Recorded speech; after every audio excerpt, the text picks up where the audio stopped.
कल्पना कीजिए एक ऐसा राष्ट्र जहां हर नागरिक सिर्फ एक ही विचारधारा में विश्वास करे, जहां असहमति देशद्रोह मानी जाए, जहां सत्ता का विरोध करना मौत को बुलावा देने जैसा हो।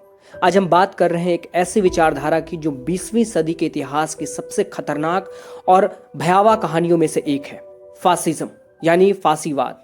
यह विचारधारा सिर्फ राजनीति नहीं बल्कि यह एक मानसिकता है, एक तानाशाही सोच जो पूरी दुनिया को युद्ध की आग में झोंक सकती है। तो आइए समझते हैं कि फासिज्म क्या है, कैसे पैदा हुआ, कैसे फैला और क्यों आज भी इसके संकेत हमें अलग अलग देशों की राजनीति में देखने को मिलते हैं।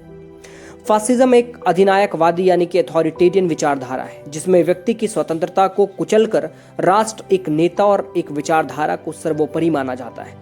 इसमें राज्य सर्वोपरि होता है, व्यक्ति नहीं। लोकतंत्र और बहुदलीय प्रणाली को खारिज किया जाता है। सत्ता एक तानाशाह नेता के हाथ में केंद्रित होती है। मीडिया, शिक्षा, न्यायपालिका पर पूरी तरह नियंत्रण होता है। राष्ट्रवाद की चरम सीमा जातीय या नस्लीय श्रेष्ठता का प्रचार होता है।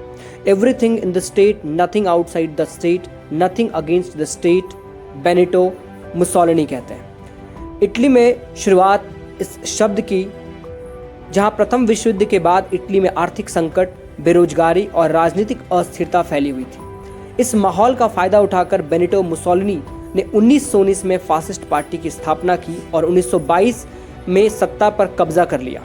उन्होंने लोकतंत्र को खत्म कर दिया, विपक्ष को जेल में डाला और कहा, ruthless discipline is necessary for national revival.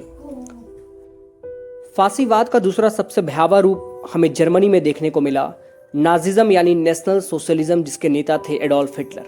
प्रथम विश्व युद्ध के बाद जर्मनी में गरीबी, अपमान और राजनीतिक अस्थिरता थी। हिटलर ने यहूदियों को संकट का कारण बताकर उनके खिलाफ नफरत फैलाई। 1933 में सत्ता में आने के बाद हिटलर ने लोकतंत्र का गला घोट दिया और एक सर्वसत्तावादी राज्य स्थापित किया। फासिज्म के मुख्य सिद्धांत अति राष्ट्रवाद यानी कि अल्ट्रा नेशनलिज्म, देश को सर्वोच्च मानना और दूसरे देशों या नस्लों को तुच्छ समझना, एक नेता की सत्ता, कल्ट ऑफ लीडर। मुसोलिनी और हिटलर को महानायक की तरह पूजा जाता था। विरोध का दमन, प्रेस, अभिव्यक्ति की स्वतंत्रता, लोकतंत्र, सब कुछ समाप्त। युद्ध का महिमा मंडन, फासिस्ट युद्ध को आत्मशुद्धि का साधन मानते हैं। आर्थिक नियंत्रण, पूंजीवाद और समाजवाद दोनों से भिन्न राज्य पूंजीवाद जिसमें उद्योगों को नियंत्रित किया जाता है। सांस्कृतिक नियंत्रण, शिक्षा, साहित्य, कला, सब में प्रचार और राष्ट्र प्रेम का इंजेक्शंस। फासिज्म के परिणाम क्या थे? सेकेंड वर्ल्ड वॉर, हिटलर और मुसोलिनी की विस्तारवादी नीतियों ने पूरी दुनिया को युद्ध में झोंक दिया। करोड़ों लोग मारे गए। होलोकॉस्ट, हिटलर के नेतृत्व में 60 लाख यहूदियों की मौत के घाट उतार दिया गया। गैस चेंबर, कंसंट्रेशन कैंप्स इतिहास के सबसे काले अध्याय में जाना जाता है। लोकतंत्र का पतन, अनेक देशों में लोकतांत्रिक संस्थाएं खत्म कर दी गई। स्वतंत्रता, अभिव्यक्ति और मानवाधिकारों का हनन हो गया। फासिज्म लोकतंत्र का बिल्कुल उल्टा है। यह डर और नफरत पर चलता है, जबकि लोकतंत्र बहस, मतभेद और नागरिक अधिकारों पर आधारित है।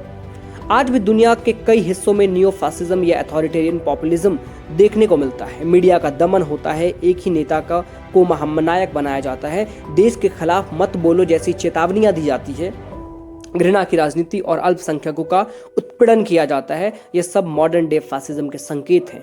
जरूरी नहीं कि हर तानाशाही शासन फांसीवाद हो, लेकिन जब किसी देश में लोकतांत्रिक संस्थाएं कमजोर होने लगे और एक नेता सर्वोपरि हो जाए तो हमें सतर्क हो जाना चाहिए।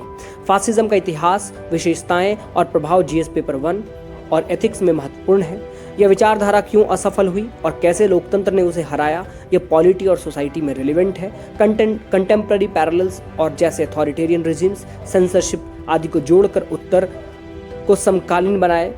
फासिज्म कोई बीती बात नहीं, यह एक चेतावनी है। यह बताता है कि जब हम डर और नफरत को स्वीकार करते हैं, जब हम स्वतंत्रता के बदले सुरक्षा चाहते हैं, तो हम तानाशाही को न्योता देते हैं। हमें याद रखना चाहिए कि लोकतंत्र सिर्फ एक शासन प्रणाली नहीं, यह हमारी चेतना है, और जब हम सवाल पूछना छोड़ देते हैं तब ही फासिज्म जन्म लेता है। अगर आपको यह वीडियो जानकारी पूर्ण लगा तो लाइक करें, कमेंट में बताएं कि आप कौन सी विचारधारा पर अगला वीडियो देखना चाहते हैं, और चैनल को सब्सक्राइब जरूर करें ताकि हर हफ्ते ऐसे ही नॉलेजफुल कंटेंट आपको मिलता रहे। धन्यवाद। जय हिंद।